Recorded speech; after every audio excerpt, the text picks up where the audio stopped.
కీర్తిశేషులు రాధాకృష్ణ గారు, మా పెదనాన్నగారు చనిపోయిన తర్వాత అభిమానుల కోసం, పేదల కోసం, బడుగు బలహీన వర్గాల కోసం అండగా ఉండటానికి ఆయన ఈ ముళ్ళ కిరీటాన్ని తలకు పెట్టుకున్నారు. ఆయనకి తెలుసు ఈ బాట పూల బాట కాదని, ఎన్నో కష్టాలు నష్టాలు ఎదుర్కోవాల్సి వస్తుందని ఆయనకి ఎప్పుడూ తెలుసు. ఈ ప్రయాణంలో ఆయన ప్రాణం పోతుందని కూడా తెలుసు, కానీ దేనికి లెక్క చేయలేదు. ప్రజలే నా ప్రాణం అనుకున్నారు, ప్రజల కోసమే జీవించారు, ప్రజల కోసమే ప్రాణాలు వదిలారు. చివరి శ్వాస వరకు ఆయన జీవితం నిరంతర పోరాటం. కష్టాలు, కన్నీళ్ళు, ఉద్యమాల్లో పుట్టింది మా రాధారంగ మిత్ర మండలి. స్టూడెంట్స్ ఉద్యమాల్లో పుట్టింది యునైటెడ్ ఇండిపెండెన్స్. ఈ రెండు ఆర్గనైజేషన్లు వంగవీటి మోహన్ రంగా గారికి రెండు కళ్ళు లాంటివి. ఆయన ఎక్కడ ఉద్యమాలు చేసినా ఉప్పెనలా ఈ రెండు ఆర్గనైజేషన్లు ఆయన వెంటుండి ఆయన సైన్యంగా పోరాటానికి ఎప్పుడు సిద్ధమయ్యేది. అందుకనే రంగా గారు ఎప్పుడైనా దేనికైనా రెడీగా ఉండేవారు. ఎందుకంటే ఆయన వెనక ఎప్పుడు ఒక ఫోర్స్ ఉండేది, రెండు ఫోర్స్లు, రాధారంగ మిత్ర మండలి యుఐ. ఇవాళ నేను వచ్చింది కూడా మా రాధారంగ మిత్ర మండలికి ప్రాణం పోయటానికి ఉంది. మా రాధారంగ మిత్ర మండలి, కానీ దాన్ని ఇంకా బలపరచాలి. రాధారంగ మిత్ర మండలికి ఏ కులం, మతం, పార్టీ లేదు. అన్ని పార్టీల వాళ్ళు మా రాధారంగ మిత్ర మండలిలో ఉన్నారు. అది గుర్తుంచుకోండి. 37 ఏళ్ల క్రిందట ఆ మహనీయుణ్ణి హతమార్చారు. పేదల కోసం పోరాడుతుంటే నిరాయుధుడైన, ఆయుధం లేని మనిషిని అడ్డంగా చంపేశారు. ఆయనతో పాటు రాధారంగ మిత్ర మండలి సభ్యుడు మగవాడైన మురళి, అలాగే యునైటెడ్ ఇండిపెండెన్స్ విద్యార్థి సంఘం అధ్యక్షుడు దీక్షితులు, రాష్ట్ర వ్యాప్తంగా 42 మంది మనుషుల్ని చంపేశారు. వీళ్ళందరికీ నా నివాళులు. ఇక్కడ మీకు ఒక విషయం చెప్పాలి. రంగా గారికి ఎప్పుడు తెలుసు ఆయనకి ప్రాణభయం ఉందని, ఆయన ఇంటి నుంచి బయట అడుగు పెడితే ఎప్పుడైనా చంపేస్తారని. కానీ ఆయన దేనికి భయపడలేదు. ఎందుకంటే ప్రజలే నా లోకం అనుకున్నారు. ప్రజల కోసమే చివరి శ్వాస వరకు ఉన్నారు ఆయన.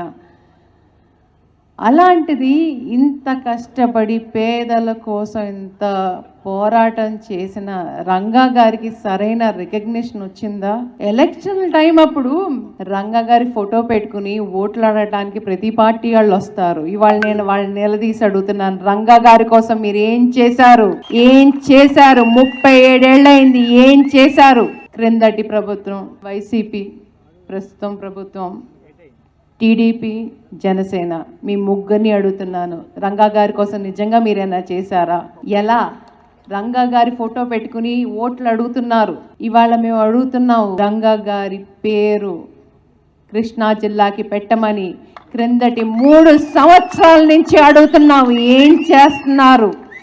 ఎప్పుడు కదిలొస్తారు? ఎప్పటికి రంగా గారికి సరైన రికగ్నిషన్ ఇస్తారు? నేను అడుగుతున్నాను. రంగా గారి కూతురుగా కాదు, రంగా గారి అభిమానిగా ఇవాళ నుంచి మిమ్మల్ని నిలదీస్తున్నాను. భయపెట్టారు రాకూడదని చెప్పి. నేను ఒకటే చెప్తున్నాను, రంగా గారి అభిమానుల్ని ఎవ్వరు భయపడలేరు. మా రాధారంగ మిత్ర మండలిని ఎవ్వరూ భయపెట్టలేరు. అర్థం చేసుకోండి. ఒక్కళ్ళని భయపెడితే 100 మంది లేచి వస్తాం. గుర్తుంచుకోండి. మా ధ్యేయం రాధారంగ మిత్ర మండలి ఎలాంటి వర్గ పోరాటం కోసం రాలేదు, మంచి పని చేయటం కోసం వచ్చాము. రంగా గారి పేరు ముందు తీసుకెళ్ళటానికి వచ్చాం. దీంట్లో అడ్డమైన పాలిటిక్స్ చేస్తే మేము ఊరుకునేది లేదు. అది మీరు గుర్తుంచుకోండి. ఆడపిల్లని సాఫ్ట్గా ఉంటాను, గర్జించను అనుకోండి, ఇక్కడ ఉంది రంగా గారి బ్లడ్, రంగా గారి పౌరుషం. నిలదీసి అడుగుతాం, పోరాటానికి ఎప్పుడైనా సిద్ధంగా ఉంటాం. గుర్తుంచుకోండి. త్వరలోనే నేను స్టేట్ వైడ్ ఒక టూర్ పెట్టుకుంటాను. రాధారంగా మిత్రమండలి సభ్యుల్ని కలుస్తాను.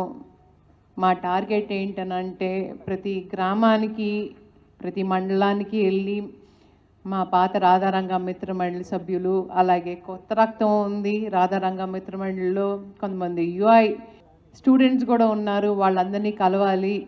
కలిసి మీ అందరి చేతులు కలపాలి, మీ అందరి చేతులు కలిపి ముందుకు తీసుకెళ్ళాలి.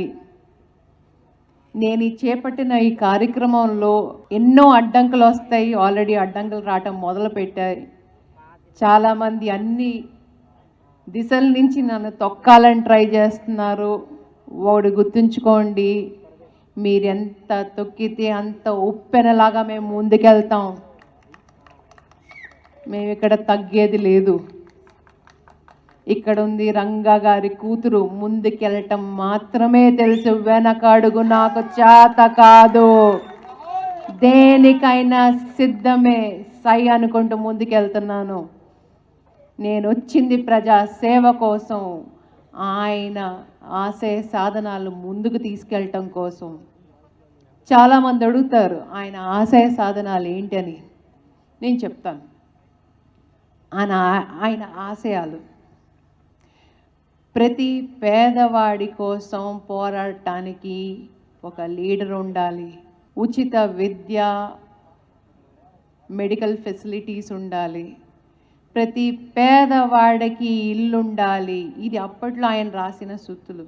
విమెన్స్ వెల్ఫేర్, విమెన్ ఎంపవర్మెంట్, ఆడవాళ్ళకి ప్రాధాన్యత ఇవ్వాలి. అలాగే బడుగు బలహీన వర్గాలకి సరైన పొజిషన్, సొసైటీలో పొజిషన్ రావాలి, సరైన జాబులు రావాలి. ఇవన్నీ ఆయన రాసుకున్న 5 ఆశయాలు. ఈ ఆశయాలతో పాటు ఇంకా టైమ్స్ మారినాయి కాబట్టి ప్రజల మంచి కోసమే మనం ముందుకెళ్దాం, కానీ ఒక రాజకీయంగా కాదు, ఇంకో ఉద్దేశంగా కాదు. రంగా గారి పేరుని ముందు తీసుకెళ్ళాలి. ఈరోజు బెజవాడ బెబ్బులి